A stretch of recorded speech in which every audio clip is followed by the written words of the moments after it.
We're ready to go now, yes? I'll start, Yep. Chair. Okay, thank you. Good evening and welcome to Homes and Safe Communities, Wednesday, the 8th of January, 2025. I hope you all had a very good Christmas and a wonderful new year. Before the meeting starts, I need to go through a bit of housekeeping.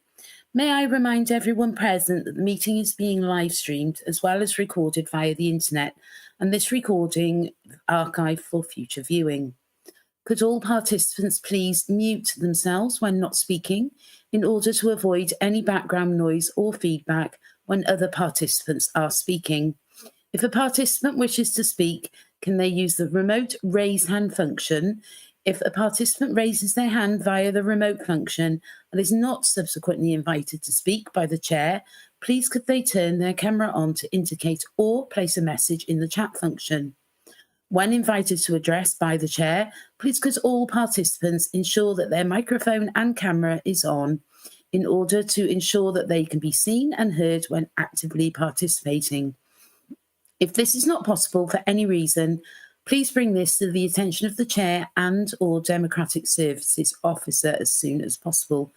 Please ensure that all debate is raised verbally and not via the chat function for the sake of the recording. The chat function may be used to highlight any technical issues and/or to grab the attention of the chair or Democratic Services officer. If any participant has difficulty hearing or being heard when they are addressing the committee, then they should let the chair or Democratic officer know. So please could I welcome all committee and non-committee elected members, cabinet members, our officers, and also anyone watching the live meeting broadcast. Moving on to agenda item 1, these are apologies for absence. We do have 2 so far, which are from tenant representatives Gina Doyle and Viv John. Councillor Hennessy? Yeah, from tenant liaison representative David Dutch as well. Okay, Liz?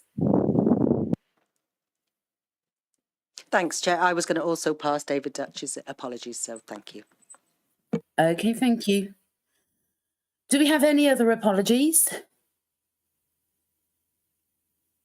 I don't see any indication, so I'll move on to item... Oh, Councillor Haynes.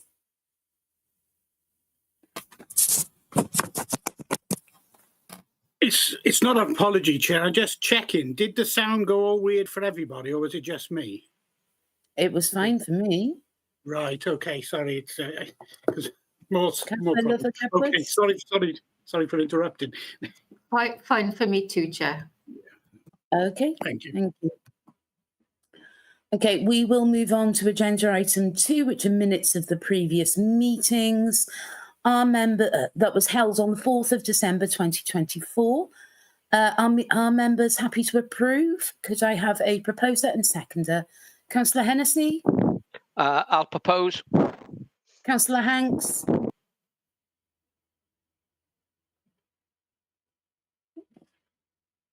Happy to second. Sorry, Chair. No problem. Thank you, both of you. And on to item 3, declarations of interest. Do we have any? I can see we have 3 hands going up straight. Hennessy? Yeah, can I declare on item number 5, please? I'm a council tenant of the Vale Glamorgan. It's personal, not prejudicial, but under the Members' Code of Conduct, I have the right to speak. Okay, thank you. Councillor Aviot? Exactly the same. Agenda item 5, the HRA budget proposals and rent setting. It's a personal, not prejudicial interest, and as I am a council tenant. Thank you. Okay, thank you. Councillor Payne. Thank you, Chair. Mine relates to item 5 and it's page 15. It's the housing revenue account and it's point 2.32 and it relates to my employment as a project manager with Glamorgan. So it's personal, not prejudicial. I also have dispensation to speak and vote. Thank you. Thank you. Councillor Lloyd Selby. We can't hear you, Councillor. Apologies. Declaring in relation to agenda item 6, work to tackle poverty and the current cost of living crisis. I'm a trustee of the Vale Food Bank that's the beneficiary of council funding. I have dispensation to speak and vote on general matters relating to the food bank, so it's a personal, not prejudicial interest, and I'll remain in the meeting. Thank you. Okay, thank you very much. Any other declarations of interest? No, okay. I will go on to item 4, which is a reference from Cabinet from the meeting of the 19th of December.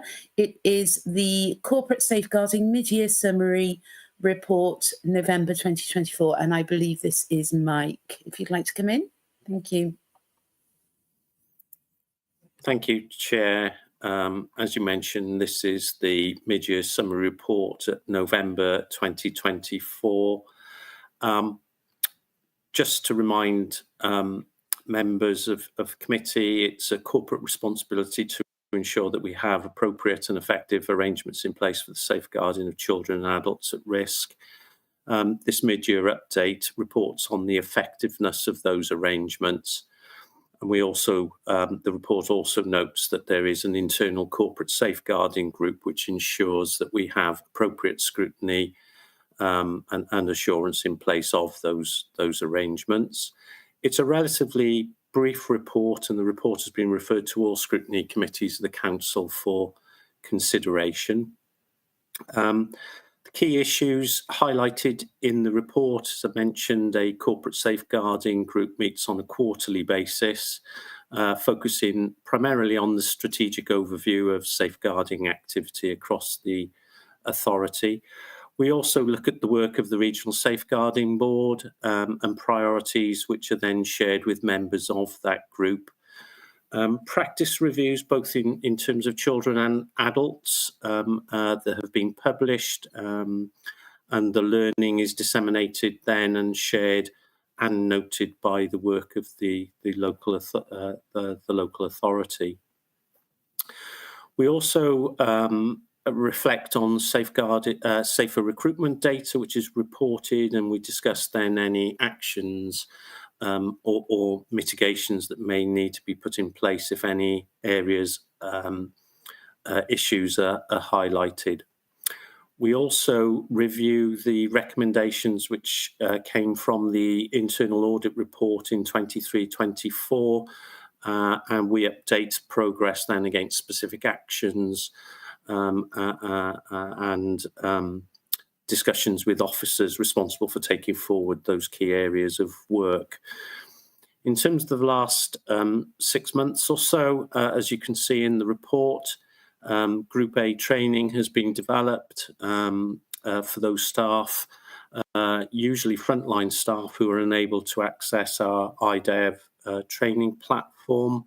We also record that training which is undertaken outside of the IDEV system, because the IDEV system automatically does that for us, for people who have access to it. We've updated our corporate safeguarding policy, and we've also reviewed our data barring service renewals and updates. Under the area of corporate leadership and accountability, we've updated our terms of reference. They've been reviewed and updated. And we've also reflected the new corporate structure in terms of our place directorate. We now have a representative from the directorate that sits on the group. And just a nod there to the fact that the lead member for safeguarding for the council, Councillor Eddie Williams, is represented on the corporate safeguarding group as well. The changes that I've just talked about are reflected on our corporate safeguarding page, and is updated on a regular basis due to any new appointments or changes in personnel in relation to that group. In terms of our corporate policy, the corporate safeguarding policy has been updated and has been shared across the council, and that is also hosted on the corporate safeguarding page on the council StaffNet service. The policy update strengthens and promotes our corporate safeguarding responsibilities. Under scrutiny and assurance, I would just flag and direct you to the fact that we receive and are updating our safeguarding information across the council, and where we do identify actions, as I mentioned earlier, they are directed to the appropriate safeguarding lead in each directorate. Safer recruitment, we monitor all safer recruitment activity across the council, and to ensure that we are compliant and all recruitment is compliant with our safer recruitment policy. And in terms of the last information that I saw in the last meeting, we are almost 100% compliant. There were a handful of cases, usually in our education department, where in terms of the reporting comes through a day or so late. But in terms of the activity of recruitment, the recruitment is compliant in all other circumstances. There is a new training that has been rolled out across the council. It's mentioned there as Group A Safeguarding Awareness Training. It's a requirement of all employees, volunteers and agency staff of the council to undertake that mandatory training. Under the National Safeguarding Training Standards, there are A to F. Employees, volunteers and agency staff highlighted. Group A are, as I say, are those staff, all staff across the council that are required to undertake that, and we monitor then compliance with that training. I don't think there's much else in the report to highlight or to flag, but happy to take any questions in terms of the report itself. Thank you, Chair. Thank you very much, Mike. Does anybody have any comments or questions?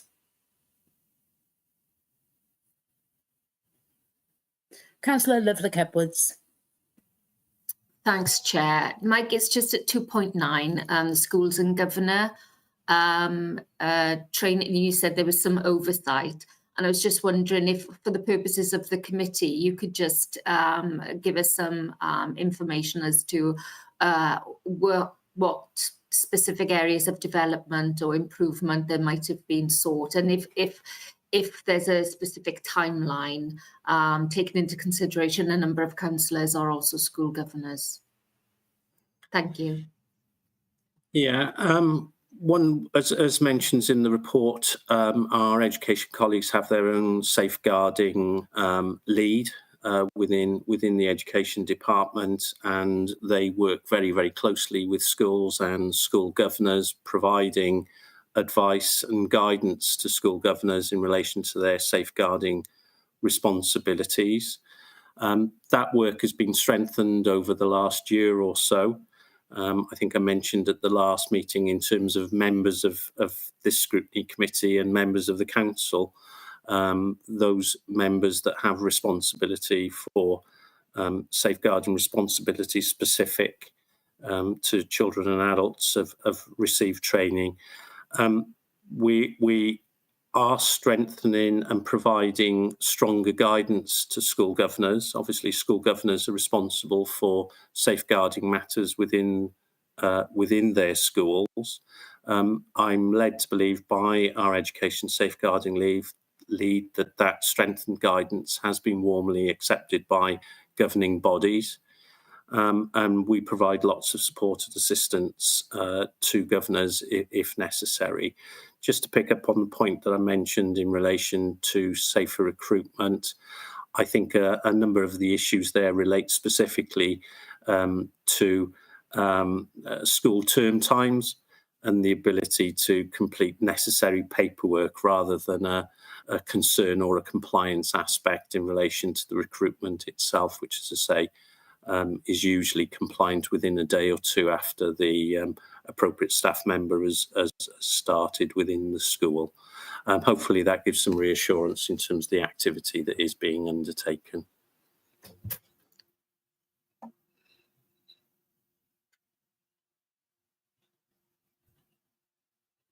Heather, you're on screen.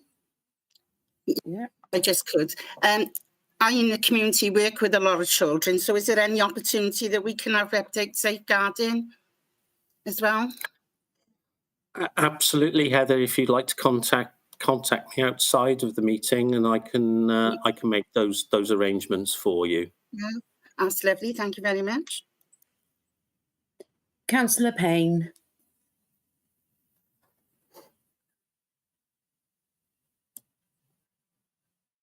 Thank you, Mike. I just wondered about using the update service. And in terms of safeguarding, I think it's improved, like you say, it's improved in the past year in terms of the response that you get back is quicker. If they're not going to take up that case, you will know sooner that they're not going to do it. But I wondered about the update service. What do are all of our staff encouraged now to look at the update service? Because it does make things a lot easier, particularly when you cover, different sectors. So is there any data on that in terms of using the update service? Yeah, I haven't got anything specific, Councillor Payne. Okay. I do know that we have discussed with the lead colleague within our HR service that's responsible for the DBS side of things, that the use of the electronic in terms of our access, I know that's been easier, and that we are clearly directing employees and others to use that service. But I don't have any direct information to be able to share with you this evening. Okay, well, obviously there is a cost implication also. That is another part to that.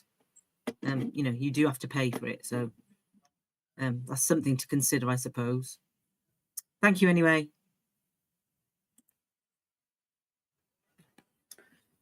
Thank you. Anybody else want to speak on this?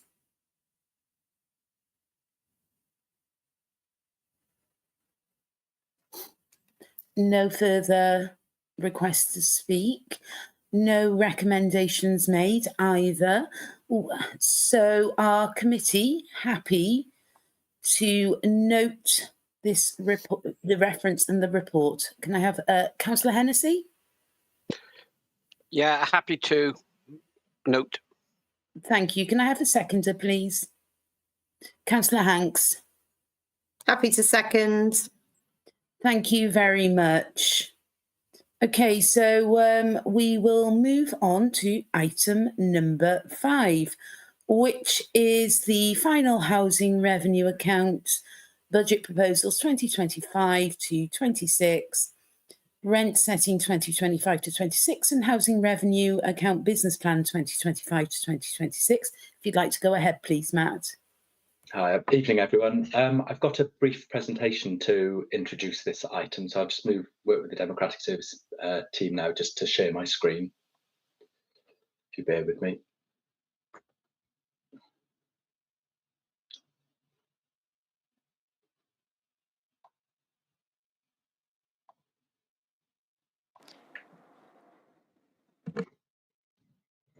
Hi, can you all see that? Yes, we can see it. Yeah, right. There's about 10 or 12 slides, take me about 10 minutes to go through them. So if I go through and then I'll pick up questions at the end, if that's okay. That's absolutely fine. Yeah, so Councillor Collins, as you've just introduced, this report covers 3 areas. So it's the housing revenue account budget proposal for 25/6, it's the rent setting for 25/6, and it's also the housing revenue account business plan, the 30-year plan that is covering 2025/6 out for the 30 years. So the report details the final housing revenue account budget for proposals for 2025/6, and we had a bit of a dress rehearsal of those just before Christmas when we looked at the half-year 24/5 position and the prospects for 25/6. As hopefully you're all relatively familiar with it, the housing revenue account is a ring-fenced account. And it's self-funded, and that's predominantly by council dwelling rents. And the expenditure consists of staffing, obviously, to manage that provision, repairs and maintenance costs of the housing stock, capital financing costs to service the debt and revenue contributions towards the capital programme, especially including decarbonisation and new developments. When you summarise it in that single bullet, it all looks quite straightforward, doesn't it? The report also sets out the proposed rents and service charges for the coming financial year, 2025-6. And as part of the Renting Homes Wales Act, the council is required to give 2 months' notice of any increase in council tax, council rents to council tenants. And that's why we're with you this early in the year, and these papers come a lot earlier than the council's main budget papers. The report also sets out the annual 30-year housing business plan, which is in Appendix A, and that's supported by a detailed 30-year financial model. The submission deadline for the housing business plan is the 31st of March, but obviously it makes total sense if we're having a look at the setting of rents and the 25-6 specific proposals, that we look at that in the round and look at the 30-year business plan and approve that at this point this evening, at council next week. So just to summarise what we're asking of you this evening, so this report goes to Cabinet tomorrow, and we're asking Cabinet to make 6 recommendations onto council on Monday evening. So this next recommendation in here this evening for scrutiny, and that's number 1. So we're asking you to review the recommendations in 2 to 6 below. I know in the report we say 2 to 7, but 7's procedural for Cabinet to take forward. So we're asking you to approve the HRA budget, and I've got a slide that will take you through that in a moment, to approve the average rent increase of 2.7%, and there's a slide to follow on that with an indication of the average rents against the various properties in the housing stock. The increase then in 4 suggested for other services set out in table in the report and covered in paragraphs 2.27 to 236. A couple of the references in the recommendations do need updating, and apologies for that. And then 5 is that all rents and service charges are to be implemented from the 1st of April 2025. And the first week of April is a non-chargeable rent week, and that they increase notices are sent to tenants 2 months in advance of the new charges coming into effect, and that's as required by the Renting Homes Act. And final recommendation is that the committee approves the Housing Revenue Account Business Plan for 2025 to 2055. So the first slide here is just lifted from the report. This is the overview summary of the final proposed 2025 budget, 2025-6 budget. So there's 27.6 million pounds gross expenditure across 5 or 6 key headings. So the key ones being supervision and management of the stock, and that's split against special, which covers some special services such as sheltered accommodation and hostel accommodation, and then general is the remainder of the management of the stock. Some major components there: repairs and maintenance, just short of £6 million. Capital financing costs, debt repayment and interest there of 6.9. Some rents, rates and taxes and other charges that need to be paid out. And then provision for bad debts. And then an element of the capital programme that's not funded from borrowing, grants and contributions. It's funded directly from revenue, and that's classified as 0. So those are the gross expenditures. The gross income is slightly above that at £27.689 million, and that gives the budget a small surplus again, similar to last year, and that sees the working balance continue to be held at just a touch over £4 million. So that's in line with the policy level and covering any potential liabilities that there may be at this time. That's also modelled over the 30 years of the business plan, and we make sure that that balance stays in surplus for the financial purposes, financial modelling. Obviously, the income is dominated by the income from dwelling rents. That's £26.158 million. Just a short analysis of some of the changes year on year from the original budget in 2024-5 to 2025-6. So there's been some pay inflation, and that's for pay awards. That's just over 100k. There are some savings and efficiencies made, and that's around service charges, investment income that's being generated, and also, as you've seen from the previous table, a reduction in provisions for bad debt. The committed growth is split over two main areas. That's additional capital financing costs, so that's the principal and interest to cover the developments in the capital programme, and then there's also some increase in provision for repairs of just under £1 million.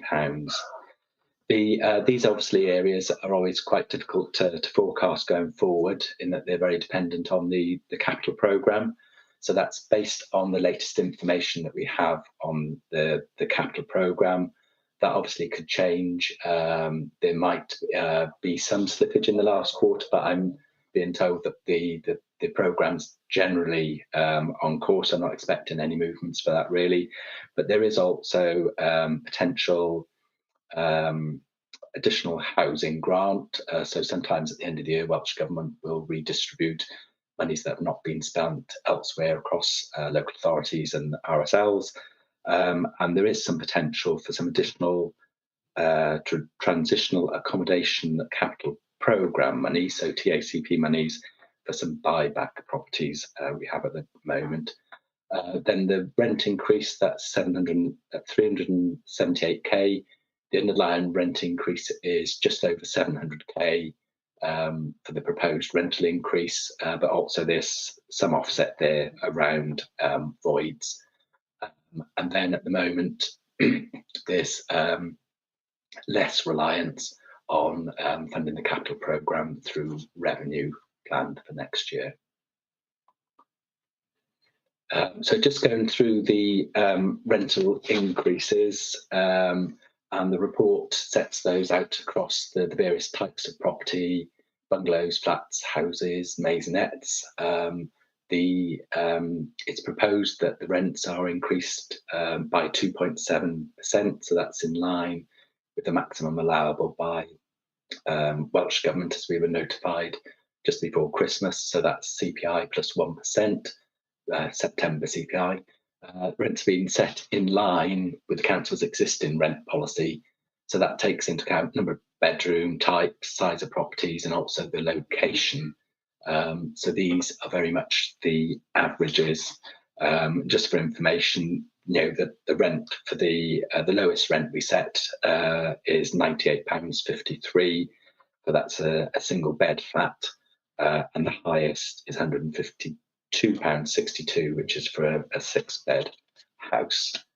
So not a huge amount of variation against these averages on this slide.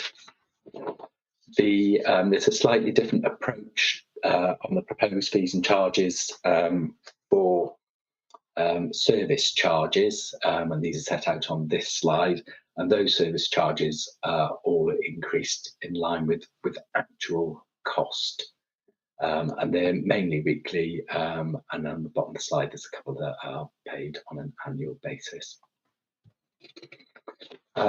It's a useful pie chart in the report as well, just breaking down the costs, the gross expenditure budget by percentage. So as you can see, the major spends are those capital financing costs and the contribution to the capital programme from revenue, but also the repairs and maintenance, the supervision costs, and then to a lesser extent over on the left-hand side, the provision for bad debts and some of those rents and rates that we have to pay out.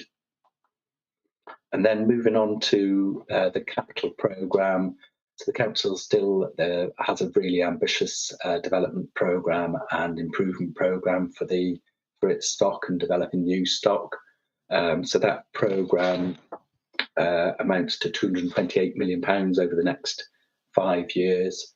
There's a significant investment in new build and the potential for 689 additional properties over the next 5 years, but also significant spend on making sure that the housing stock is the right quality and it's improved and maintained in a really good state. It's a useful pie chart in the next slide then, I think, which is setting out that housing improvement programme. So and this is just a snapshot for 25/6. So this, as you can see, just under half of the programme is regeneration and new build. And then the other capital investments around the energy efficiency of the stock, improving the internal works, bedrooms, bathrooms, kitchens, etc., and individual schemes, leaseholder blocks. Let's move it on. Next steps. So the what we're asking is your comments this evening will be taken forward to Cabinet tomorrow, so quite a quick turnaround, and then Cabinet are being asked to recommend the business plan, the HRA budget and the rent increases onto council, and there's a special meeting that's being held on Monday evening. The capital final capital proposals are being fed into the capital programme and treasury management strategy, and they go on to Cabinet at its when it looks at its draft budgets on the 27th of February, and those go on to council on the 10th of March. As we've sort of already alluded to, the rent increases, they'll then take place from the 1st of April. So that's all I was going to say in introduction, Doc, and thank you. So I'm happy to take any questions. Thank you very much, Matt. I'll stop sharing as well. Okay. Thank you very much for that, Matt. Does anybody have any comments or questions? Councillor Aviott. Thank you, Chair. Thank you, Matt. It's just a question concerning bad debt. Is it because, like, is the bad debt? Hold on, I know it's like all. I know you can't actually say who is it, but is it people who are on full benefits and they're choosing not to pass their rent over, or is it people who've like got a change of circumstances? You know, I mean, what's the majority of the bad debt? Can you just tell me that, please? I might have to ask Mike to come in and help me out on that one. The actual bad debt provision and my sort of involvement in it is understanding the overall level of housing rent debt that's outstanding and the profile of that. And then there is a formulaic approach to actually setting aside a provision for any of that doubtful debt becoming bad debt and being required to be written off. But actually, as the good news on this is that the collection rates are improving. There's less debt forecast outstanding at the end of the year, and that's why we've been able to reduce that provision by 336k for next year. But I don't know, Mike can possibly help out on what the component of some of that or the reasoning behind some of that debt outstanding is. Yeah, so the bad debt provision primarily is rent, but it could be bad debt related to rechargeable repairs. Where we've had to undertake works which the tenant is required to pay, but the majority is for rent. As Matt has mentioned, the provision for bad debt is reduced. Our assumptions are that figure has reduced. It was partially artificially higher than that because we didn't know what the impact of universal credit and the changes from tenants moving from housing benefit to universal credit. As members will be aware, universal credit is paid in arrears rather than in advance, and clearly we do a lot of work with our money advice team to try and prevent those arrears from accruing or for tenants to make allowances for the fact that their money, their benefits will be coming in arrears. As Matt has mentioned, our recovery arrangements have been much better than anticipated, and therefore the provision for bad debt is reduced. But the majority is for rent. The current arrears is around £900,000 at the moment. But please bear in mind, as I say, not all of that is uncollectible rent. A lot of that will be tenants that have moved across onto universal credit, and we will be recovering based on affordability. We'll be recovering elements of that money over a fairly lengthy period of time. Hopefully that answers your question, Councillor Aviat. Councillor Aviat? Thank you. Okay. I do actually have a point to raise, but Mike will probably be the best person to actually answer this as well. Sorry, Matt. As we all know, cost of living, times are hard. There's also potential in April. Well, the national insurance contributions going up in April. Businesses are already they're already implying that they will have to let staff go, etc. I know we do need to put the rents up, but I have got concerns about people who may struggle paying this with all the different things going on in the economy at the moment.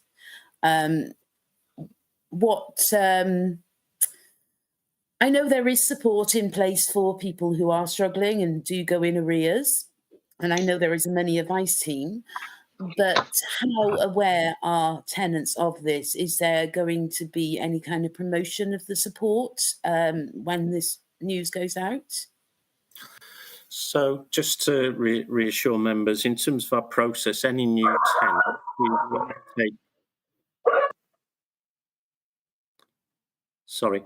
we undertake affordability assessments before tenants move into properties. So we're obviously ahead of the game in terms of understanding our tenants' ability to pay rent prior to take up a tenancy.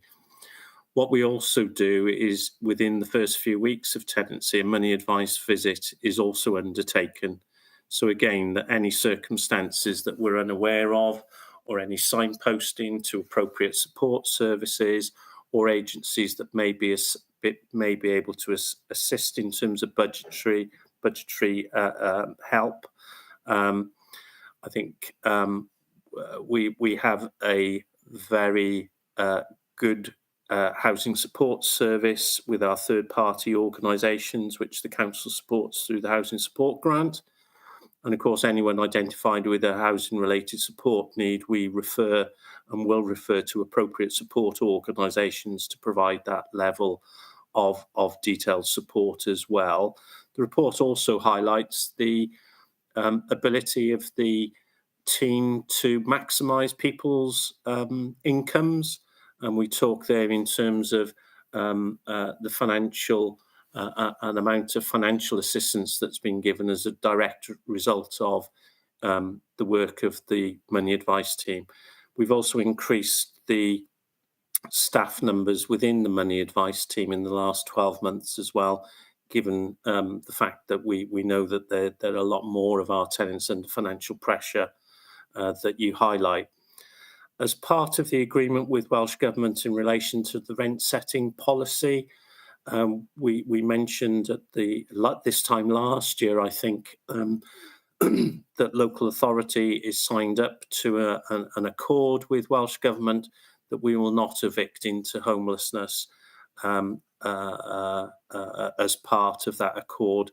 There's also other measures that we've signed up to in relation to the affordability arrangements and ensuring that our rents are as low as they possibly can be. And again, the report talks, we all know and we've seen that the impact of budgetary pressures and inflation have had, and equally that's caused and driven some difficulties within our homelessness service as well, because of our inability to access affordable private rented accommodation as we had been able to do in the past. and the report reflects that our rents are at least a quarter lower than market rents in the Vale of Glamorgan. Our rents are also lower than appropriate other social rents in the RSL sector as well. And our rents, as I say, are below those levels. So I think we do everything possible to get ahead. We provide lots of advice, support services to ensure that our rents remain as affordable as they possibly can be. And of course, with colleagues then also within Matt's service area in relation to benefits, our benefits advisors, etc.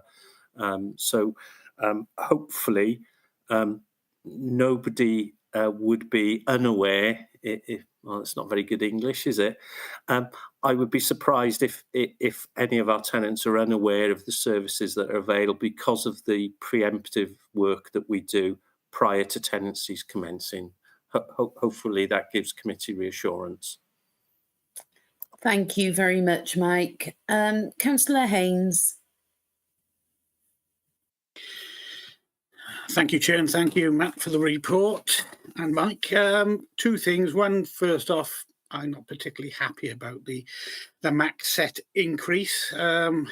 Again, this everything this council reports, it tends, every report they produce tends to list the cost of living crisis.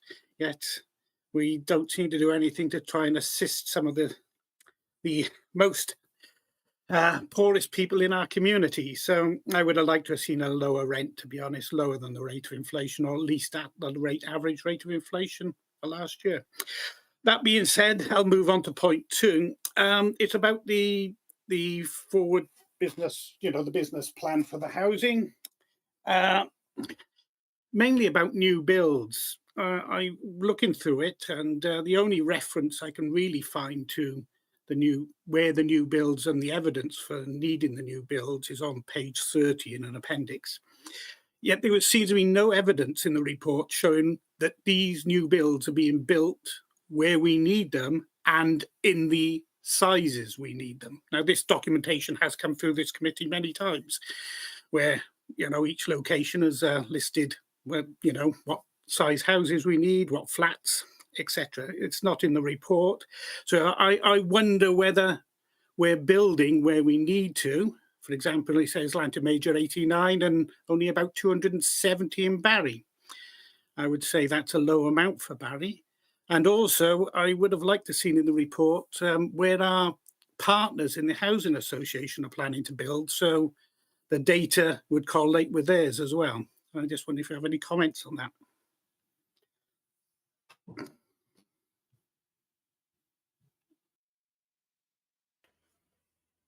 Mike, I can see Matt, you're on mute, and I can see Mike's got his hand up. Sorry, and apologies, I probably need to defer to Mike again on that particular point of detail. No problem.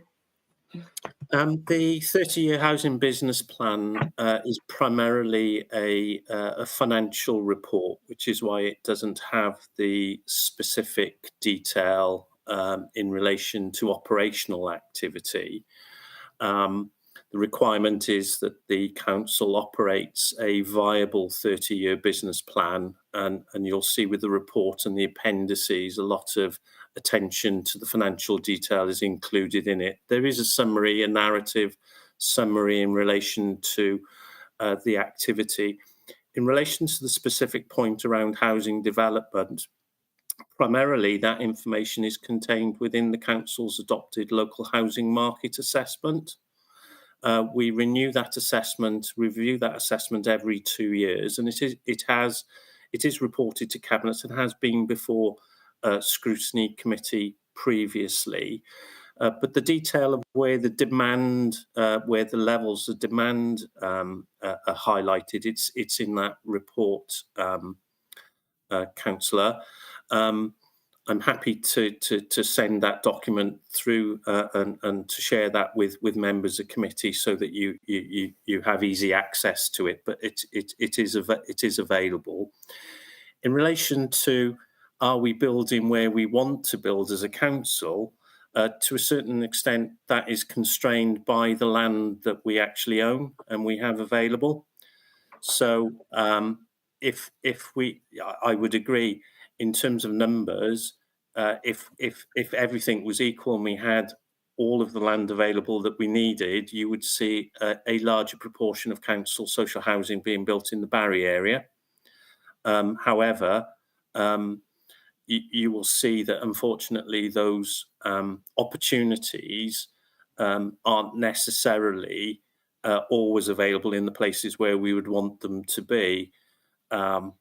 I think from a report highlighting, we're required to provide a report in terms of all RSL activity in the Vale Glamorgan.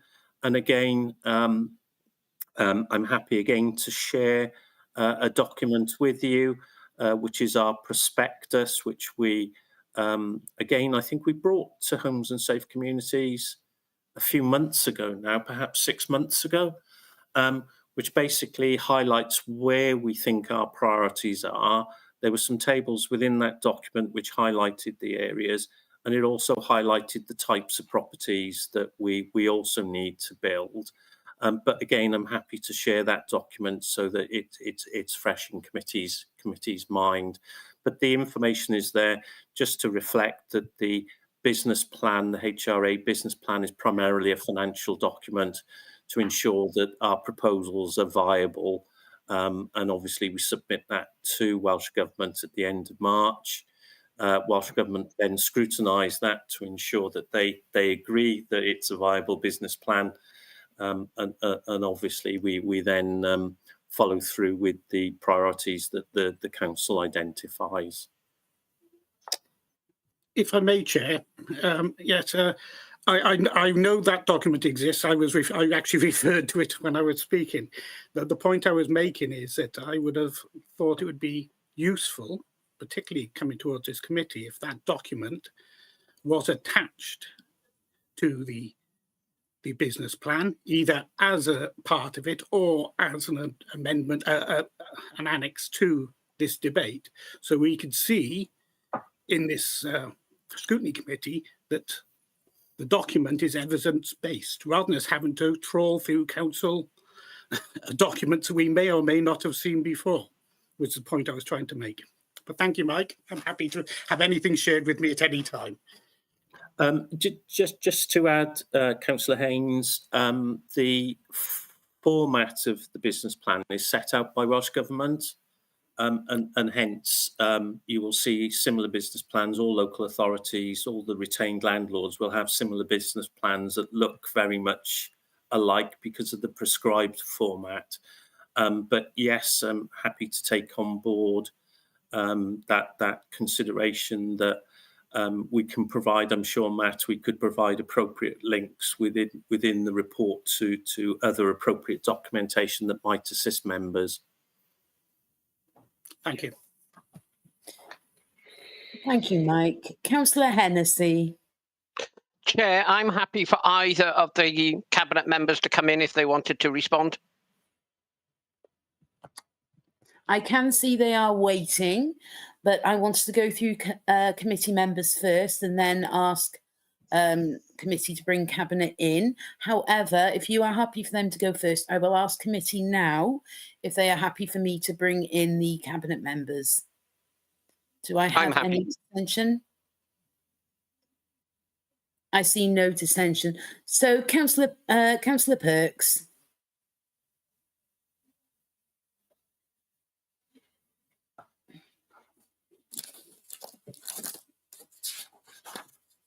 Councillor Perks, would you like to come in? Sorry, I was speaking to myself. I was saying that I'm happy for committee members to go first, as there's the set protocol. If they want to speak first, and I'll come in at the end, Chair, if that's okay. Okay. So if Councillor Lloyd Selby or Councillor Lovelock Edwards want to come in first, I'm happy for them to go first. Councillor Hennessy, you were the first member of the committee. Okay, I'll come in. Look, I'm speaking here as a councillor and not as a council tenant. We are asking tenants to have their rent increased by 2.7%. Am I happy with this? No, I am not. But what I've got to ask myself, what are we giving the tenants for this increase? We are asking the tenants to have ground maintenance increased by up to £75.50 per year. What do they get for that? They get the grass cut but not picked up.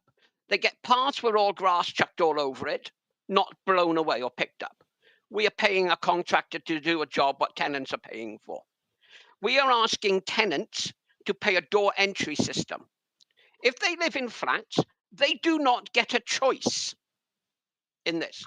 So you're asking them to pay for something, increase, they do not get a say in. It's got to be paid for. You're asking them to increase for an increase in intercom system. Same thing. There is no choice. We are asking, more than likely, we are going to have a council tax increase. No one's mentioned it. We are asking tenants to do things someone mentioned the cost of living. Where are people going to get the increased money from? Not all jobs are having an increase in salaries. I just cannot support this increase. I think it's unfair for tenants, and I'm speaking as a councillor and not a tenant. I am one of only 5 councillors who are tenants. The majority of councillors have probably never lived in a council property. So do not understand what council tenants are going through. That's all I have to say.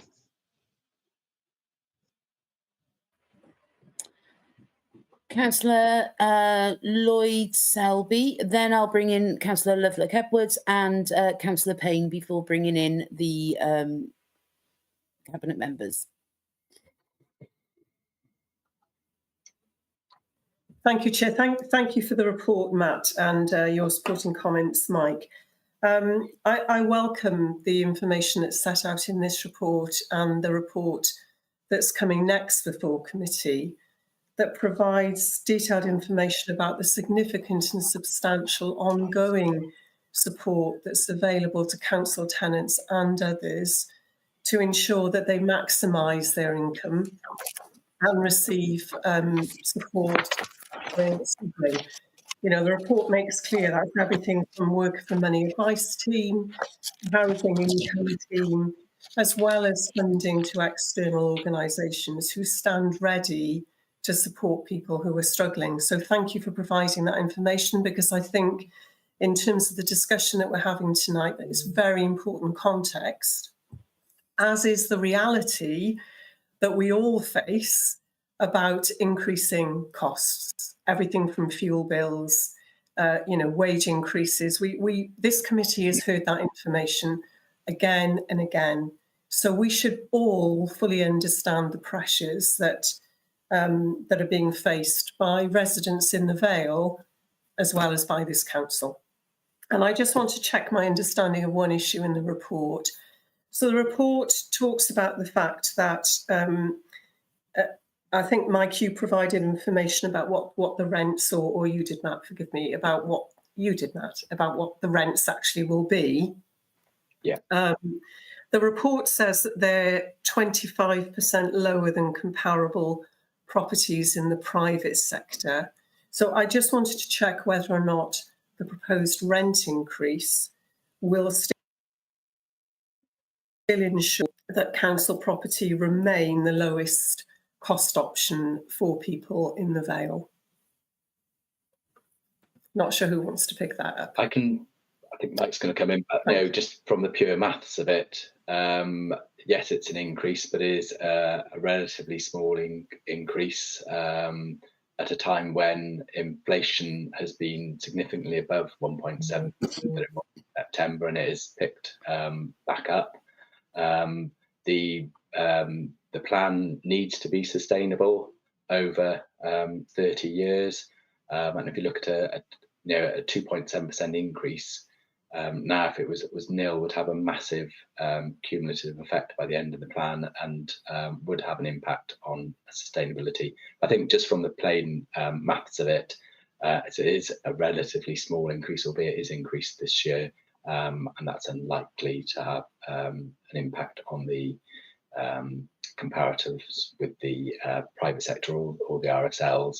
And I know when I was presenting to Scrutiny and following Cabinet, when we had a look at the medium-term financial plan refresh in the autumn, we did reflect on private sector rents across the Vale, which have increased by in excess of 18% over the last 2 years. I'm not sure if you want to come in as well, Mike. Yeah, it was just to reflect on the rental cost aspect. I mentioned a little earlier how difficult it is for my staff in our housing solutions team to actually access affordable private rented accommodation at the moment. So the figures before you show, on average, a 3-bedroom council house, for example, would be around £500 per month. We would struggle to find anything in the private rented sector of an appropriate quality, not even an appropriate quality, quite frankly, of anything short of £800 a month at the moment for the 3-bed council house in the Vale. So in terms of its affordability, it is the most form of affordable rented accommodation in the Vale of Glamorgan. I don't think you will find any other. I think I mentioned even with our RSL partners who are also providing social affordable rents, it's even lower than tracking lower than their rents, and their rents are also deemed to be affordable. So I think that's just a reality, really, of partly the demographics of the Vale of Glamorgan. It's a highly desirable area to live. There is a significant gap between the demand and supply of affordable accommodation in the Vale of Glamorgan, and consequently, we've seen substantial increases, not just in Wales, but nationally, in terms of both house prices and rent increases in the Vale of Glamorgan. I think Monmouth probably tracks just above us in terms of those increases in prices in a Wales context. So hopefully that will give some reassurance that we've worked extremely hard to ensure that we've got a viable business plan in terms of capital investment, and to meet the needs of homelessness, and we know that there's a significant lack of accommodation, social rented accommodation. That 30-year business plan and the rent that contributes to it over the next 30 years is about £1 billion worth of investment in new housing in the Vale of Glamorgan, social housing. When you look at the 30-year plan, which is obviously a mind-boggling amount of investment that tenants are contributing through their rents to pay for the capital financing that new build requires. I would also reflect on the decarbonisation investment, which clearly we want to improve the energy efficiency of our homes, because ultimately that will reduce the utility costs that are driving a lot of the cost of living pressures that our tenants are facing in terms of their electricity and gas costs, which seem to be escalating as a result of the macroeconomic pressures, world pressures outside. But as I say, the investment that we make is strategic. It's about increasing the amount of council social housing that is available in the Vale, to put roofs over people's heads, quite frankly, rather than spending the council's resources on very expensive temporary accommodation, bed and breakfast and hotel accommodation, which we know is the accommodation is neither suitable nor is an affordable option really for this council. So just to reflect as well, the rent setting policy for Wales is going to be reviewed. The original policy, which is directed by Welsh Government, was a 5-year policy. It's been extended this year for a 6th year. But there will be a new rent policy that Welsh Government, together with partners, are working on at the moment that will probably come into effect in 26-27. That may take into account different factors in terms of rent setting. So that may take into account differential rents. So, for example, quality of your home may be a part of the attributes of a new rent setting policy. So if your property is, let's say, is EPCA, which all of our new build is, your rent may be slightly higher than an unimproved council property. But we wait and see, and we're involved in those discussions with Welsh Government officials around setting a new policy for next year. In terms of the costs that was reflected earlier, the costs reflect the costs of the service. So whatever the full year cost of provision of a service, regardless of the quality discussion that was raised earlier, reflects the cost. And the other point I would make is approximately 70% of our tenants are on some form of housing subsidy, whether that be housing benefit or universal credit, and a lot of these costs are met by increases. I appreciate that that's, that has to be paid for through the public purse, so it's not a cost neutral issue, but the vast majority of our tenants will in effect not necessarily see an increase in their pockets as such. Although I appreciate that, taxes and other issues pay for welfare benefits. So, but just to add to the discussion that was taking place, hopefully that provides some reassurance, Councillor Lloyd-Selby.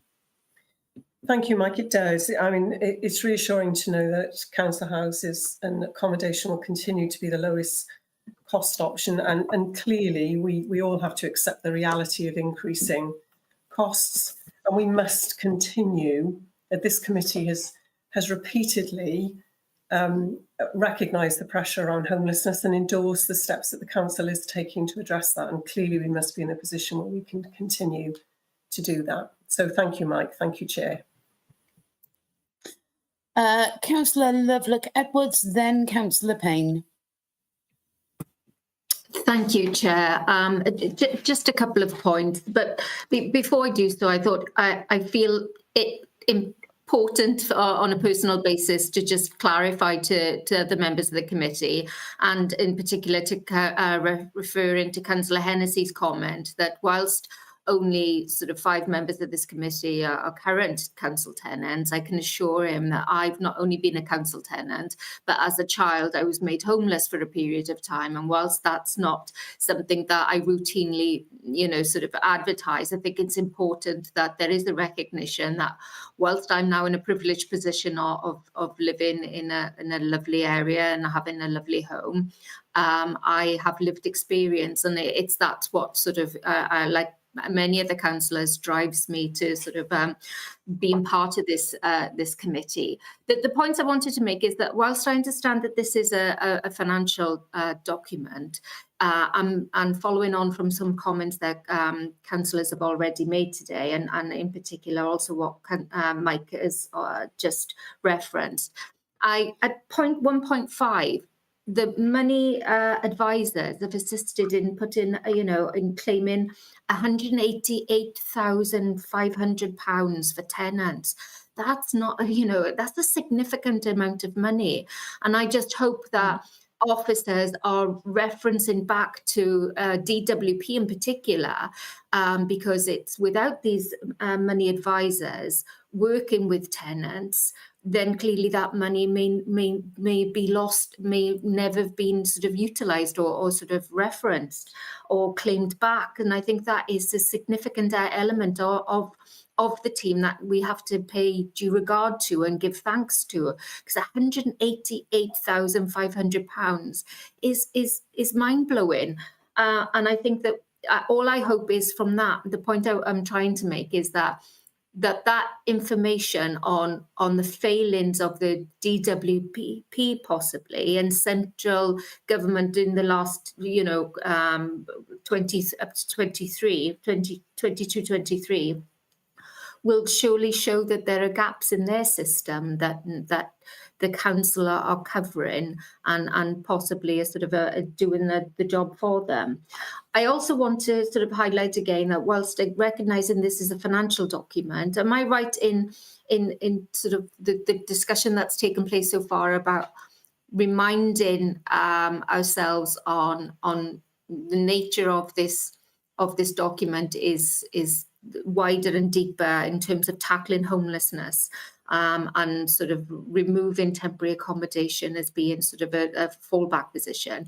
As it currently stands, that if we don't look at the rent increases as has been proposed, then we still, you know, we're in effect failing. I think we currently have, is it 321 people, of which 93 are families with dependent children in temporary accommodation that we must pay due regard to.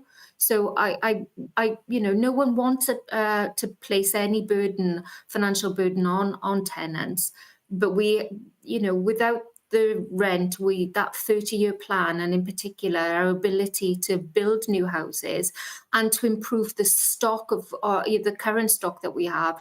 Am I right in assuming that we won't be able to do that? And in doing so, we'll also fail to make the improvements under the WHQS, and most notably sort of providing homes that are adequately heated and maintained. So whether I'm making the point or not fairly and consistently for the benefit of everyone tonight, I just want to sort of highlight that I understand this is a financial document, but it's the wider and deeper aspects of homelessness that is linked to this document that we need to focus on as well. Thank you, Chair. Who would like to come in on that? Mike? Yeah. The plan is viable with the proposed rent increase. Anything less than the proposed rent increase would require us to review our priorities as a council, and that would either mean less new build or it would be more difficult to achieve WHQS.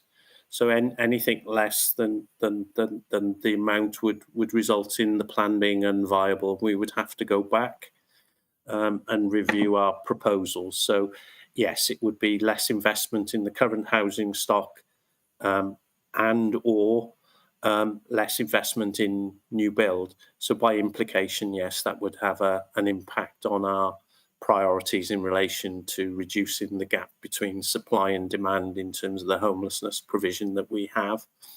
In terms of the costs for homelessness obviously fall on the council general fund.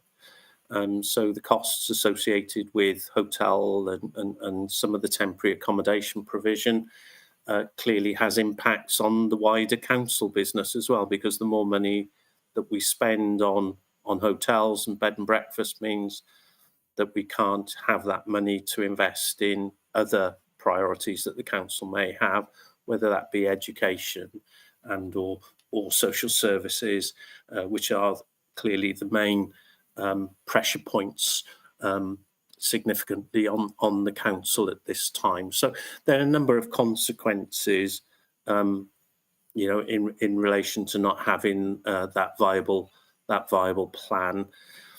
There was some concern.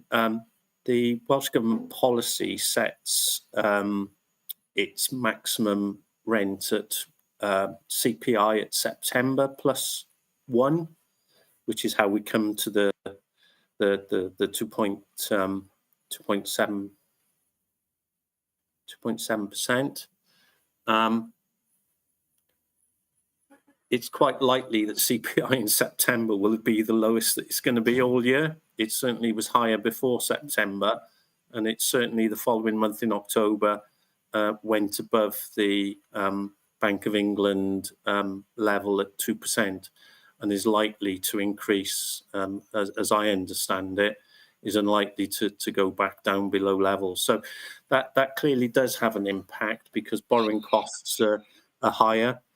The cost of materials is higher. The cost of the utilities that we've mentioned that tenants face, but also we as a council face a higher.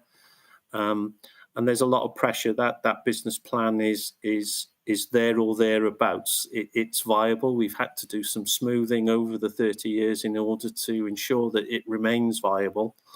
But there's not an awful lot of headroom. I'm not sure if Matt's got a comment on that, but certainly from my perspective, there was very little in the way of wriggle room in relation to the plan. Thank you, Matt. Do you have anything to say? Nothing to add to that. Mike's summarised it. There's a lot of working parts in this business plan, aren't there? And there isn't the headroom. Okay. Thank you. Councillor Payne. Thank you, Chair. Just in relation to some of the comments that have been bandied about in terms of the council doing nothing to assist the poorest, as someone who works in the homelessness sector and has a lot to do with housing, I take objection to that comment. There's a lot of work that goes in. There's a lot of time spent on assisting people. Anybody can access tenancy support in the Vale of Glamorgan via the Supporting People team. There's lots of stuff around tenancy participation that enables the well-being of tenants and people in temporary accommodation and those at risk of homelessness. A tremendous amount of high quality work undertaken to reduce debt, to reduce homelessness, to maximise their income. There are qualified and experienced support workers that are there supporting these families, young people, those with mental health and alcohol issues. So there is a tremendous amount done. And the other thing around housing in terms of where it's allocated, I'm still delighted about the 20 units I've got in Caddock Ward on Colbert Road that will be utilised. So they are in the right area, because housing is needed across the Vale of Glamorgan, not just in Barry. And again, it was around, we're limited on land. This was something that was discussed, I think 2 meetings ago, in terms of, it's hard to source land in Barry and, to build social housing. I think that was about it on my list. So thank you very much, both. And thank you for the report. It's very comprehensive. And I don't see any way out of this, really. Again, we have the cheapest rents. And, as someone who tries to source accommodation on a daily basis for people, I know how difficult it is and how much appreciated the work of the council and the officers is to assist those who are the poorest in the Vale of Glamorgan. So thank you. Thank you. Okay. We do have other people wishing to speak. Are committee happy for me to bring in Councillor Perks, Councillor Wilson and Councillor Burnett? Oh, and Councillor Payne, your hand's still raised. Happy, Chair. Happy for you to bring them in. Okay, I don't see anybody dissenting, so I will bring Councillor Perks in. Thank you, Chair, and thank you for the very interesting discussion that we've had from all the councillors this evening. And just to say, as cabinet member for this area, the 2.7%, as Mike has said, was what was set for the CPI September plus 1%, which is Welsh Government policy. So that's what we were allowed to set it as, and that's what we have set it as. And as Mike has explained, that will be going forward, that will be below the CPI level for the rest of the year. And basically, we also need to think about that we're quite very lucky in the Vale of Glamorgan that we actually kept our council stock, because other councils within sort of Wales lost their council stock when they went outside, when they could tenants could vote to actually go into a different outside of the council area. So we were very lucky that we've got this council stock and that we're able to provide the housing that people actually need at an affordable rate, to see how much a private rented property costs in comparison to what a local authority property costs, is a marked difference. 25% below the market rate we are for private rented, and 11 or 13% below what our RSL partners are as well. And also, this money isn't just about, you know, it isn't just about housing people. It's also building accommodation to a certain standard, you know, retrofitting the properties that we have. If we look at the properties and what we've done with the older properties, new kitchens, new windows, new bathrooms, and they need replacing every so often as well. So this actual HRA goes towards that as well. And I would welcome any, you know, sort of councillor who doubts that we're providing, you know, sort of decent housing for people at an affordable rate to come and have a look at the new properties that we're building. You know, we're future-proofing houses as well. If you look at the ones over the Bendricks, they've got, you know, sort of electric things for actually having a stair lift if there's a need for that in the future in that family. So they don't have to move. They'll have the accommodation there already. And I just think, you know, we have had reports to this committee about where we need our council houses to be built and what numbers we need to have them built at, and what sort of, whether we need 1, 2, 3 or 4 bedroom houses within each of those areas. So it would be good if members could actually go back and have a look at those committee minutes, because there are reports there that actually demonstrate that we do know exactly what the number of houses we need throughout the Vale of Glamorgan. Now there's 6,000 people on the waiting list. So if those 6,000 people know that we provide good quality housing, and we also, people get, you know, the provision of having their, you know, any maintenance problems, they get those fixed more or less straight away. They've got housing officers that can support them if there's issues there. There's the money advice program that, you know, other councillors have spoken about, that do a sterling work in actually ensuring that people get the benefits that they're entitled to. Now, 2.7%, yes, it's an increase, but it's not a massive increase. And I think the actual document demonstrates how much that increase will be. And there's other services that are provide, besides the ones that I've talked about having your grass cut, you know, about making sure that your door that you use as an entry system actually works. So I just think, you know, we need to think about what we do provide as the Vale of Glamorgan. And as Mike has said and Matt has said, this is, you know, 2.7%. Yes, it's viable. It's what we want to go moving forward. Come and have a look at the council houses if you want to see what the standards are. Come and have a look at perhaps some of the older council houses that we've retrofitted as well, if the tenants are happy. And I'm saying that, I'm sure Mike will be telling me off later for saying that. But, you know, I just think we need to realise how lucky we are within the Vale of Glamorgan that we've still got our council stock and the standard of council stock that we have. And with Welsh housing quality standards 3 coming in, there's more money to be spent on and retrofitting our properties again that need to make sure that they're energy efficient and suitable, so that cost of energy goes down for our tenants. And that's all I wanted to say. Thank you.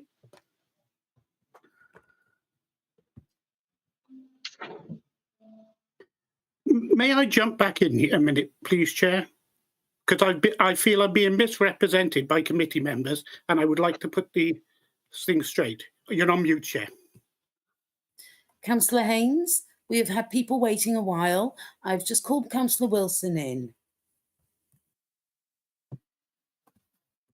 Thank you very much, Chair, and thank you very much for the discussion we've had this evening. Just want to make a few points. The housing revenue account, along with the housing business plan, have to work together, because basically the accounts and the business plan are ring-fenced.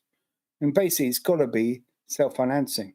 And I think certain members don't seem to appreciate and understand that. Maybe certain members need to go on some training, because really this is a basic that they should know. Most of these members have been councillors for over 2 years now. I would expect them to know that. Also, when we pay for something, we have to pay for something because we use something, you know, and I think that is a point. Also, Councillor Hennessy could have brought up, and he hasn't raised it, because I am the cabinet member for grass cutting.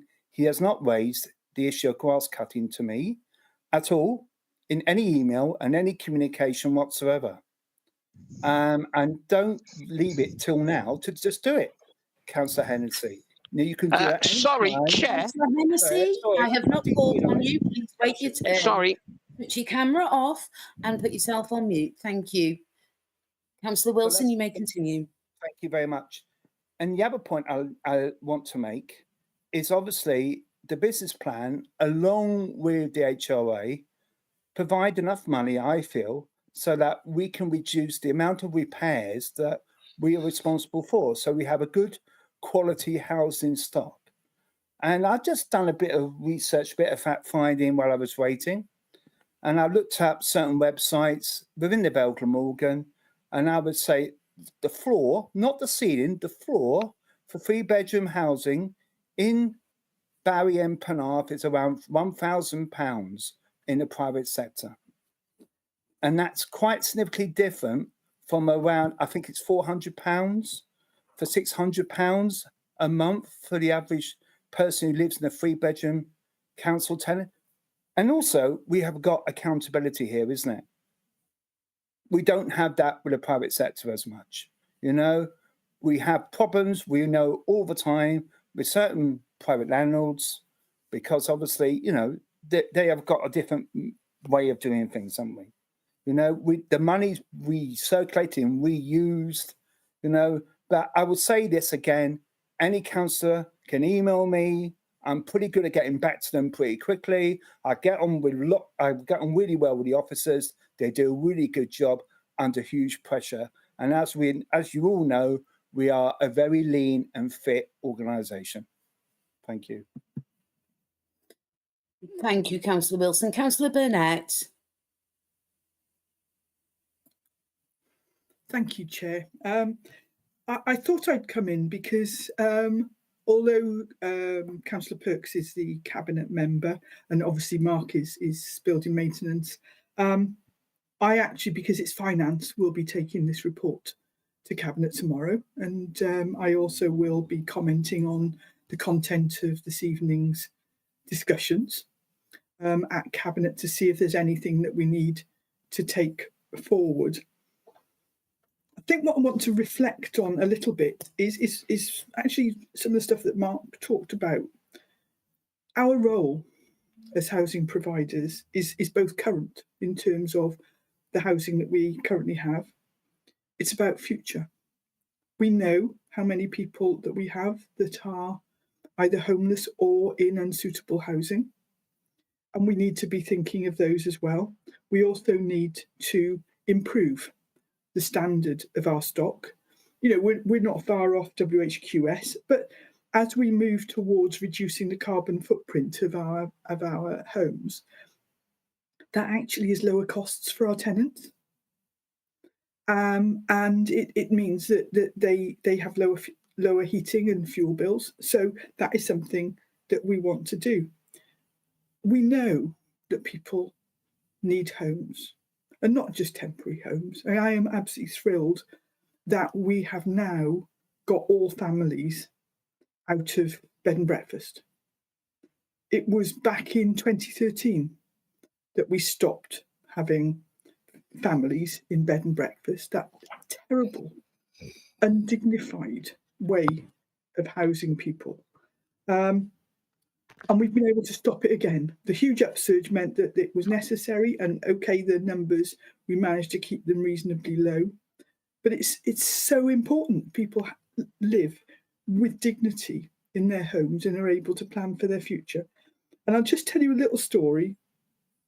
A while back, it was a while back because it was when the mornings were light, coming into work on a bus, and we were going, my bus goes for a trip around Hayes Road, and somebody, there's quite often the same people on the bus, and someone said, "What's that there?" And it was the new housing development. And I said, "Oh, there are houses." And they said, "Well, there are houses." I said, "It's okay, we're going to go round a roundabout, we're going to come back, I'll tell you all about them." So I told them about Hayes Road, the Hayes Road development, the Hayeswood Road. And I said, "And when we go round Colebrook Road, I'll point out some more." And they were quite enthralled because the majority of them were actual council housing association tenants. So they were interested in that sort of thing.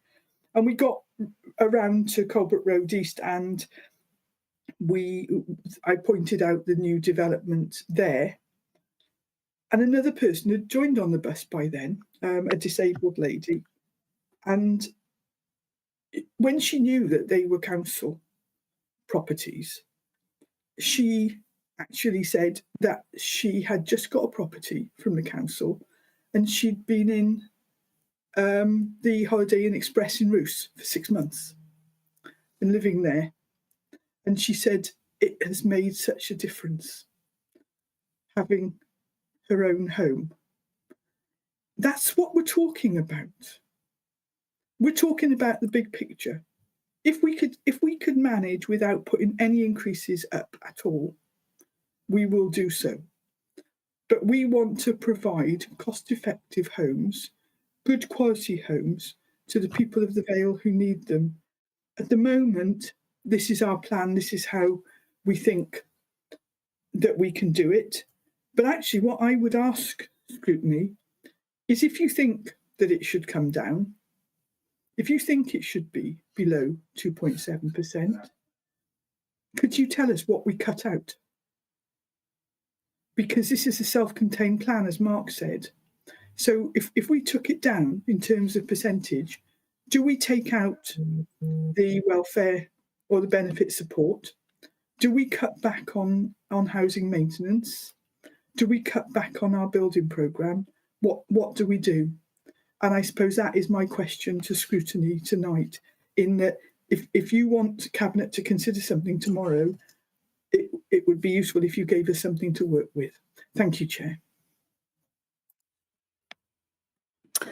Thank you very much. Now, we have been discussing this item for about an hour now, which I think is long enough. However, I have two people who have already spoken that would like to come back in. I will call them back in on the proviso that they make their points brief. They remain polite, professional and respectful. And they, as I say, they are brief. Councillor Haynes. I will be brief, Chair, and I'm always polite and respectful, and unlike some people have recently just been to me. Now, I made a point. It is a scrutiny committee. We are here to scrutinise. I asked for data to be attached, data I actually have in front of me, but it should have been attached, and I asked for it to be attached. Yet people misrepresent what I said. Deliberately, disrespectfully.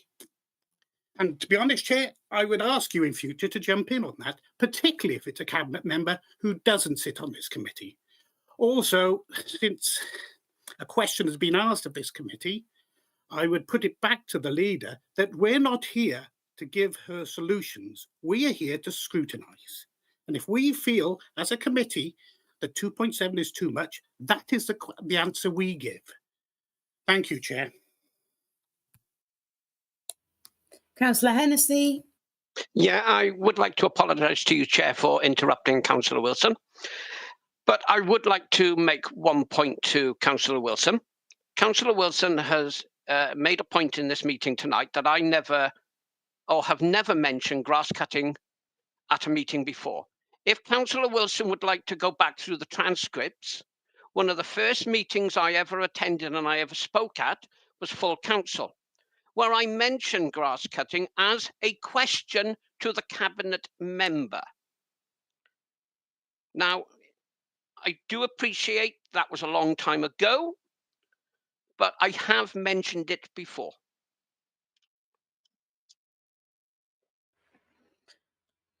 Okay, I need to draw a line under this now. I suggest, Councillor Hennessy, you contact Councillor Wilson outside of the meeting regarding this, and then you two can have an email discussion. I do need to draw a line under this item now. We have been discussing it over an hour. The recommendations are that we haven't really had any recommendations from members. There's been no alternatives proposed, nothing like that. So the recommendations are that we would note. So can I have committee happy to note? Councillor Lothar-Edwards.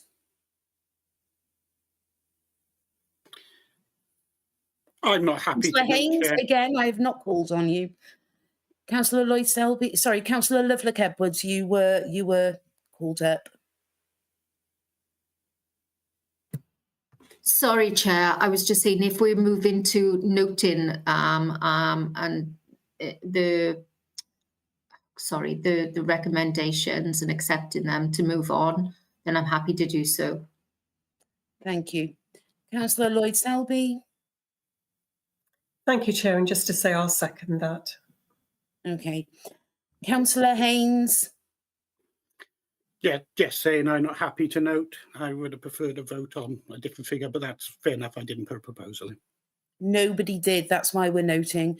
Councillor Haynes, you do not interrupt anybody while they're speaking. You do not come on screen without raising your hand first. Same goes for Councillor Hennessy, who has also done that tonight. Please treat your fellow councillors with the respect that they treat you by giving you notice by raising their hands and waiting until you finish speaking. So that is the end of that. Thank you very much, Matt. We've got item number 6 now, which is the report from the Director of Corporate Resources, work to tackle poverty and the current cost of living crisis. And Tom, is that you? Yes? Yeah, good evening, Chair. And I'm Andreas, joined by my colleague Andreas this evening. Thank you very much. Nosworth, good evening, committee. Thank you for taking the report this evening. Andreas and I'll give you a brief overview and then obviously be happy to take any questions. As committee will be aware that cost of living crisis has been identified in this year's annual delivery plan as being one of 3 of the major challenges that the organisation is looking to tackle, alongside the climate emergency and organisational resilience. This report provides your committee, Chair, with a 6-month update on the work that is being undertaken by the Council. There's a significant amount of work right across the Council and with our partners to tackle poverty and alleviate the pressures felt by the current cost of living crisis. This report covers the period from June to November 2024. As it is such a wide-ranging report, Andreas and I will do our very best to answer any questions, but there may be some specific detail that we might need to go and discuss with our colleagues and come back to members. The report also provides some details of the cost of living reserve that was established. That was £854,000 of council funding in 23-24. So the report also provides members with an update on how that funding has been used over the last 6 months or so. So I'm going to hand over to Andreas initially to take us through the first part of the key issues of the report. Thanks, Sam. Yeah, so start with the report. We look at some of the data that shows the impacts of deprivation and the cost of living crisis within the Vale. And similar to the last report that came, it shows that since March 2022, there's been a consistent month-to-month increase in the total number of people in receipt of universal credit. It looks at the proportion of those receiving universal credit who are in employment and not in employment. We can see that inflation is at 2.6% in November, so still slightly above the 2% target, but it has come down from the peak back in 2022. Of course, certain households will experience sort of higher effective rates of inflation if they allocate a higher proportion of their household income to cover essentials. There's an update here on the Welsh Benefits Charter. So currently, colleagues from Revenues and Benefits Services are attending meetings to scope the potential for a single application form for council tax reduction, free school meals, and school essentials grants. And so we'll be updated on that as that progresses. I think, Tom, were you going to take through the next couple section? Yeah, thank you, Andreas. And committee members may recall that Audit Wales have undertaken a series of national studies relating to the way that local authorities are responding to the cost of living and the poverty agendas. And we reported those back in 2023 to the Corporate Performance and Resources Scrutiny Committee, alongside a report around how we work as an organisation with the third sector. In response to those reports, we decided that we wanted to take a kind of integrated approach and have some importance around independence in how we pursued that agenda. So we engaged Compass to work with us in order to undertake a programme of engagement. The report sets out that we looked at working with a wide range of third sector, voluntary sector and also social enterprise organisations to really understand how the organisation is working and how we can be more effective in terms of our relationships with those organisations. And in September of last year, Cabinet endorsed a way forward in response to the recommendations that Compass had made. And this report this evening gives you an update, Chair, on exactly how we're going to be doing that. One of the things that Audit Wales and Compass recommended was to develop a poverty strategy. As an organisation, we felt that it was important that we didn't have a standalone, separate strategy in terms of alleviating and tackling poverty. The success that we've had as an organisation so far has been about how we work together to focus across all directorates on tackling poverty. And as members will note from the corporate plan draft that came to your committee before Christmas, Chair, we've got a section now where we've extracted all of the commitments that are within the next 5-year corporate strategy into, in effect, that holistic programme that will look to tackle poverty and focus the council's overall work. The corporate plan also includes a new section which is described in the draft as a relationship statement. It's framed around the organisation's 4 values, and that's something that we're looking to use to replace things like the voluntary sector compact as a way and means of communicating to all of our colleagues across the council how we as an organisation will work with others, and importantly for those organisations to understand how they can expect to be treated when they're working with the council as a partner. And the report also gives you some information with regards to the work that is underway with social enterprises, in particular the Section 16 forum, which is something that the Social Services and Wellbeing Act requires in terms of providing a mechanism for social enterprise to access and be able to support the delivery of social care. I'm going to hand back to Andreas now just to walk us through some of the key activities that have been underway in the reporting period. Thanks, Tom. So the bulk of the report covers the key activities the council undertaken to tackle poverty and the cost of living crisis. And attached to this report, Appendix A will detail some of the information I'm going to go over in more detail, looking at projects within these sections and giving you just a more detailed analysis of them. And of course, Appendix B also provides some relevant performance measures on poverty. So the council does a lot of work to support people into employment. The Communities for Work scheme provides specialist employment advisory and supporting people into employment. And they do through jobs clubs and training courses and different types of outreach. The CALP Plus programme is also designed to provide that wraparound employment support for individuals and have put people through work placements, through Quick Start, and other varieties of support to around housing benefits and health and wellbeing. There's a lot of support going on for families and young people, and this is including work with schools. So the Vale Youth Service works a lot with families and young people through different projects and schemes, targeting different demographics. So looking at those with additional learning needs and helping young people to develop skills to set them up for future employment. There's also been financial support to help alleviate these financial burdens, so around sports activities, providing kits and uniform, and helping with the Duke of Edinburgh Awards. The work within schools, that continues to progress. So the Pencoitra cluster, a piece of work within the Pencoitra learning community. So that looks at meeting families in familiar spaces, that being schools, and sort of developing them as community hubs. Of course, the Vale Council also supports families through the School Essentials grants and free school meals. And there's some stats there on how many of these grants are being given out and how much is awarded. And as well as that, the period dignity products that continue to be provided across the Vale at no cost. And these are across different schools and community-based organisations, as well as a home delivery service with approximately 120 young people registered who will receive 2 months' worth of products once every school term. The Healthy Living team does a lot of work around sports and physical activity, so providing sports access at no or low cost to families, looking at outside of school term especially, so Within Appendix A, it details a lot of the new projects that have started during the reporting period, June to November of 2024.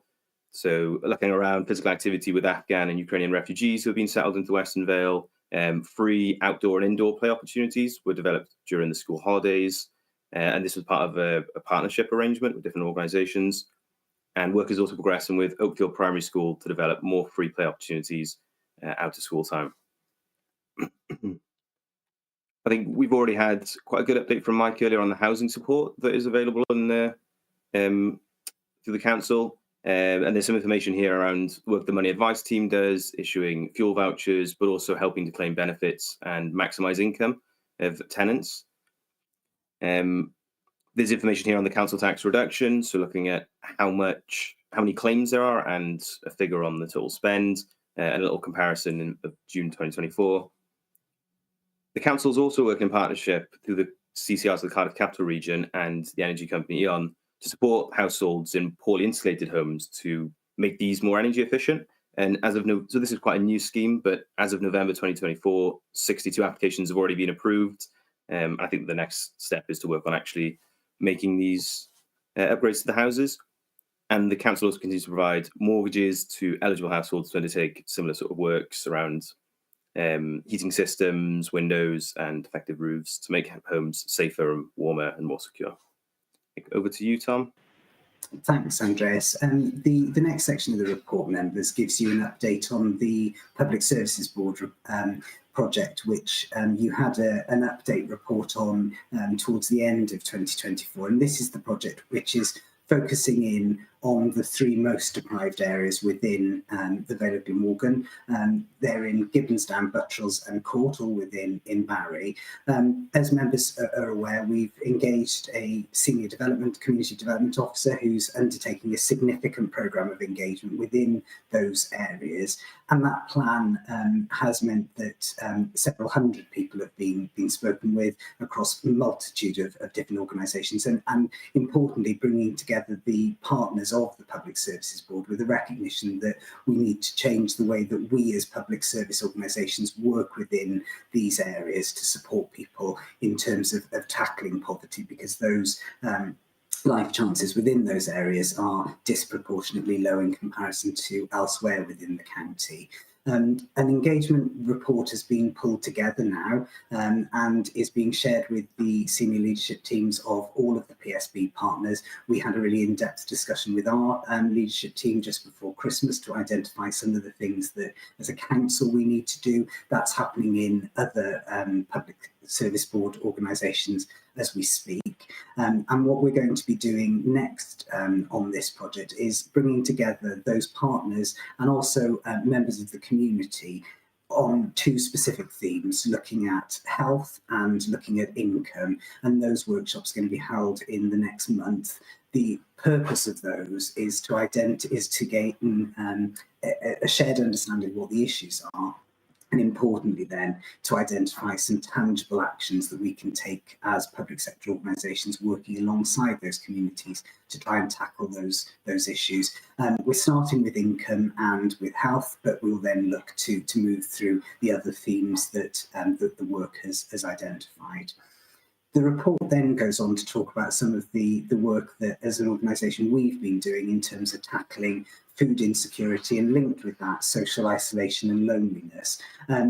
Members of the Corporate Performance and Resources Committee, when we reported on this agenda previously, talked about the importance of making sure that there's coverage of food projects throughout the county, with in particular in the rural Vale, and the report provides members with some updates in terms of the work within Llantwit Major, within St Athan and also within Wick. We've also received some further grant funding, which has enabled us to provide £48,000 of funding in this current financial year as part of the Food Vale Partnership.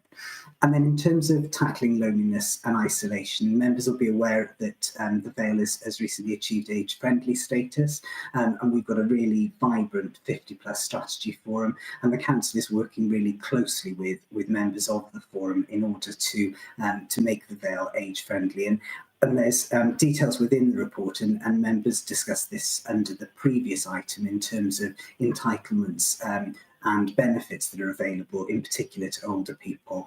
And I wanted to just draw attention for members to the work that we've been undertaking with the forum to focus on making as much effort to share information around pension credit as we can do. So we've been working in partnership with Age Connect, with the DWP and the 50 Plus Strategy Forum to promote that entitlement by supporting national campaigns. As a local authority, though, we've also taken a more targeted approach by writing to over 1,200 households to draw their attention to their entitlement and to encourage them to apply for it. And also colleagues within Mike's team have contacted 4,500 or so council housing tenants, again, to draw their attention to that particular entitlement. We've got a wide range of different support activities that are underway in order to tackle social isolation and loneliness. In particular, the report gives you some examples of the work that is underway within the library service. And that's really linked with the Warm Hubs funding that the report also gives you some details of. Members will be aware back in 2022-23 we launched the Warm Welcome Scheme, and that was a network of different venues across the county where people could access a positive experience and get a free refreshment and somewhere that was a positive place to be during the colder months. We've also got a dedicated web page which gives information regarding a whole host of cost of living information, as well as the locations of those warm hubs. And recently, in the last couple of months, the Welsh Government has announced another £52,000 of funding for the Vale of Glamorgan to support warm hubs over this particular period. And what we've agreed is that we're working in partnership with Glamorgan Voluntary Services, who will expand their offer of warm spaces in their venues and also run a small grant scheme for the council. We're also investing in further facilities within the council's libraries and cultural venues in order to, again, extend a warm welcome to anybody who requires it. The report then goes on to talk about some of the metrics, if you like, of the cost of living web pages. So understanding how we're reaching people online with the information that is available to them in terms of accessing entitlements, support, food security, as well as those warm hubs. And then finally, some information around the volunteering rewards, which is the scheme called Value in the Vale. Just finally, Chair, I was going to give you a very brief overview of the funding that has been used and invested by the Council in terms of tackling poverty and the cost of living crisis. So there's a paragraph within the report about the shared prosperity funding, which shows that just under £4 million has been committed to the Communities and Places projects as part of shared prosperity. There's also additional investment that has been made as a result of the People and Skills theme. And importantly, those projects are very much aligned with tackling poverty, because we know that lifting people out of income poverty is really important as part of the overall approach.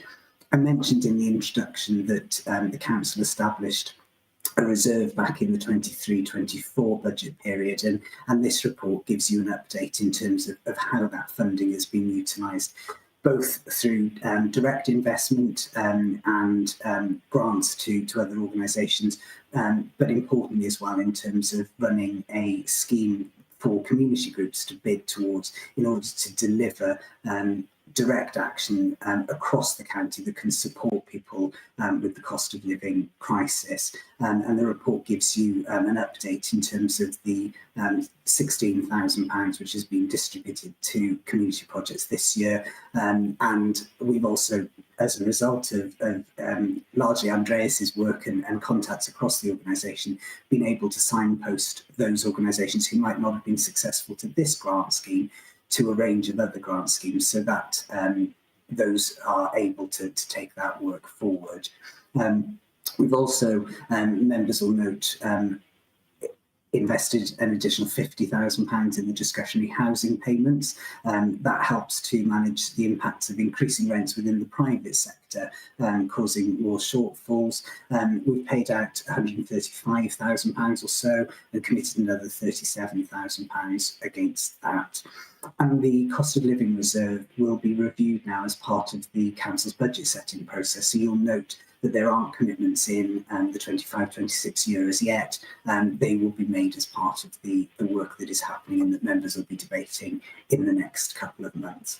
So apologies for the very wide-ranging report, Chair, but hopefully that gives a useful overview to committee, and obviously Andreas and I are delighted to take any questions. Thank you, Tom. Thank you, Andreas, for that very detailed and informative report. Do we have anybody who would like to speak? Councillor Lloyd-Selby. Yeah, thank you, Chair, and thank you, Tom and Andreas.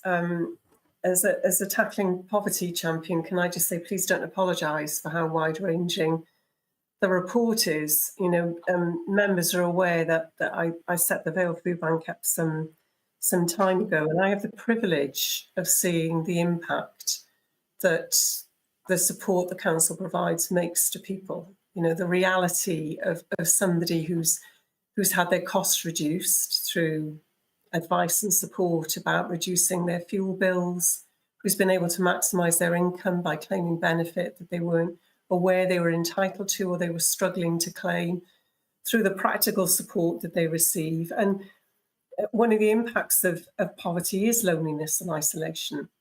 And the council's work in this area is absolutely critical. It gives people, apart from the practical support and the financial support, it gives people, in my experience, the emotional resilience to be able to then step in to access other forms of support. And quite rightly, the report also highlights the work that's being done to support people in terms of accessing employment. So I just wanted to comment on that, really, Tom and Andreas, and thank you and the teams for the work that's being done. It's absolutely critical for residents in the Vale. It's really important that it's this wide-ranging and broad, because poverty, the drivers of poverty and the impact of poverty are also wide-ranging and broad. And I suppose the only other comment I would make is, I started by saying, you know, I have the privilege of sitting and hearing, you know, sometimes people's stories and what their lives are like. And Chair, you came to the food bank with Councillor Hanks before Christmas, and you heard some of that. And obviously the food bank is just one of a myriad of organisations that the council is working with and supporting, including its own internal teams. And I think in future it would just be really helpful if we could capture some of those stories to bring some of this to life. Because stats are important and how we spend the money is important, but actually giving people agency and hearing the difference it's made, I think, is also critical. So I'll stop there, but just, you know, thank you for their really important work. Thank you very much, Councillor Lloyd-Selby. May I ask that you check your messages? I sent you a message not long ago regarding Vale Food Bank donations. Thank you. Councillor Hanks, would you like to come in? Thank you, Chair. Just wanted to say it was a really impressive report, this, and a joy to read. A huge amount of work has happened and is still taking place. And as a councillor, I'd like to say thank you very much. Thanks, Chair. Heather, if you'd like to come in.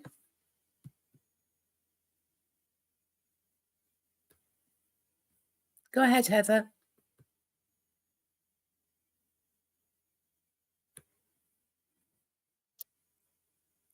Oh, you were there, now you're gone. Can you hear me now?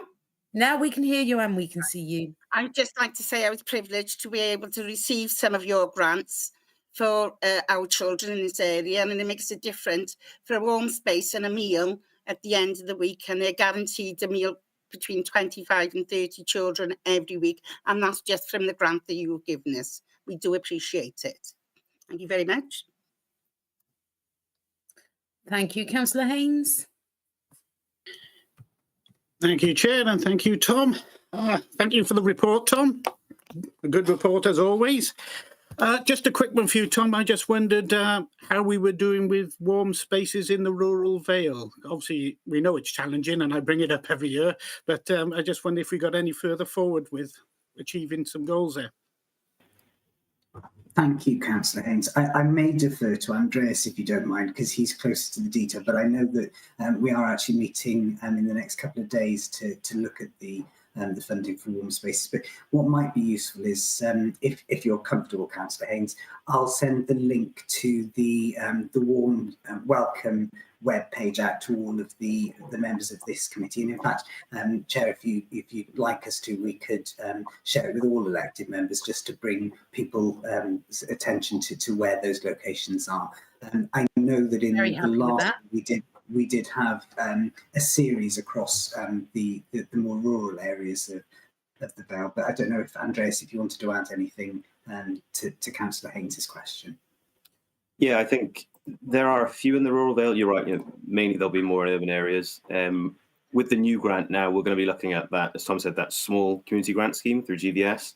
And some of their venues, of course, Landtwit, CF61 is already quite rural, but I'd imagine we'll see some applications come through there. So that will be an update, I think, probably at a later meeting. And then with the libraries, so it won't just be council-owned libraries, but we're looking at the community libraries as well. So they'll be in the rural areas, and hopefully they'll be good hubs. But yeah, you're right. It tends to be more in the urban areas, and we are pushing to cover the rural as well. Oh, thank you, Andreas. And if you need any assistance with the rural wards, I'm sure all the councillors in the rural wards will reach out for people for you. Thank you. Thank you. Does anybody else want to say anything or speak on the report? I see no hands. We have 3 recommendations. So as we have no hands, I'm going to move straight to them. The committee consider the work being undertaken with regards to tackling poverty and the cost of living crisis, which is a critical challenge within the Council's annual delivery plan 2024 to 25. That's the first recommendation. Second is that committee notes the use of the cost of living reserve to support those in need. And the third is that the committee refers this report and any comments to Cabinet for their consideration. Are we happy to move and note? I will need a proposer and a seconder. Councillor Lovelock-Edwards.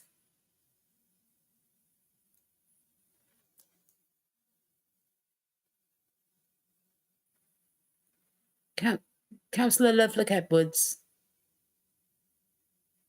Sorry, Chair, I had myself on mute. I'm happy to propose and move the report.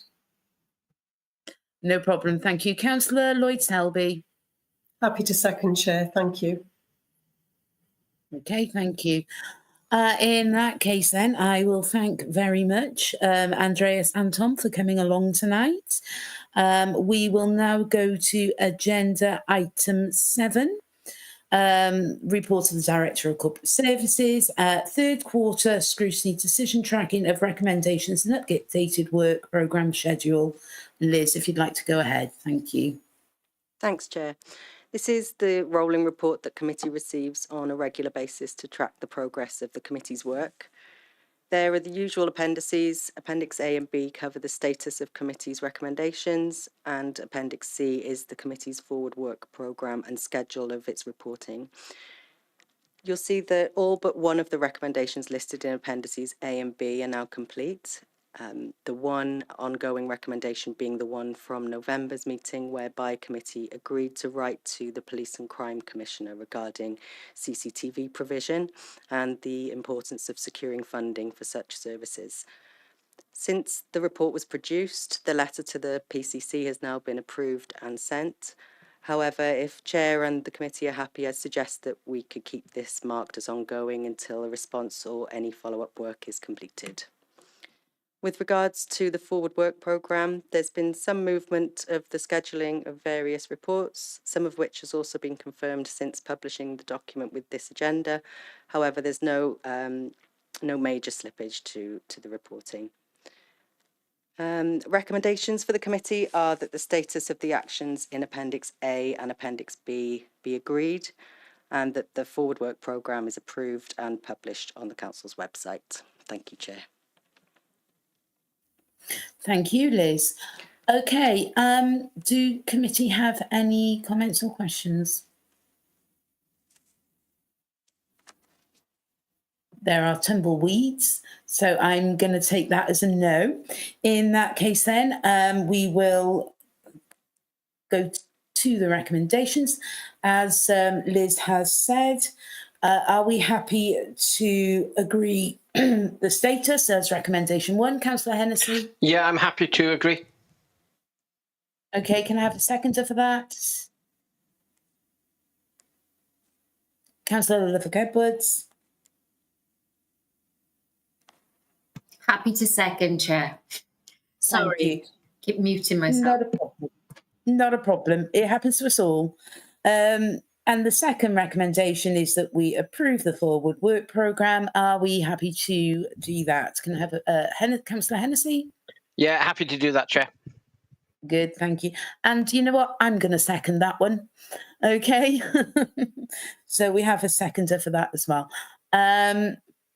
That is the end of that, I believe. I have no items that are urgent under part 1, and I have none that are urgent after part 2. So Councillor Payne?